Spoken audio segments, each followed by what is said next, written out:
Post-launch projects. Why are buyers stepping up this unit? Then who are the buyers who are stepping up the leftover units? Welcome back to my channel. Today I'm going to share with you who are the buyers and what's their thought process. Typically, for every new launch on the first day, every buyer are actually stepping up new units during the first day as developers offers early bird discount and there are more choices of units available, and then the sales typically slow down as the choice units are limited and price increase after the sales. However, there are still gems to be discovered. The first gems.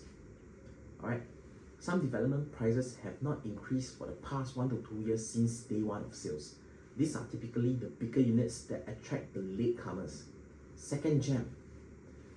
Upcoming developments around your targeted area have already set a new benchmark in terms of quantum and price per square feet due to land cost.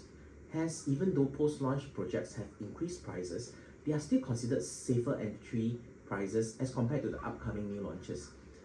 The third gem, buyers can now plan and time their exit of their existing property more easily as it eases their finance within a short time.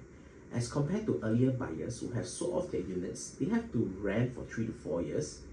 But now the later buyers, right, they only can just rent for a shorter lease.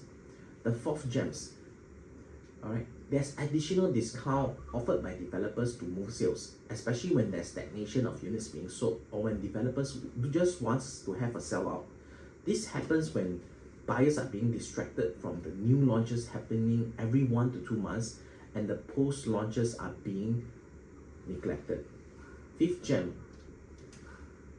Fancy a post launch project that you like?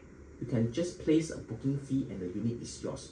It's a straightforward purchase. There's no need to go through the hassle of balloting during the first day of launch and get disappointment.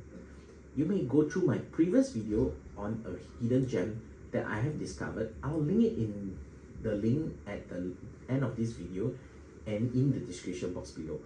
If you do wish to find out more and discuss about your property plans, do feel free to reach out to me via WhatsApp or fill out my Google form from below. Thank you for watching and I'll see you in the next video.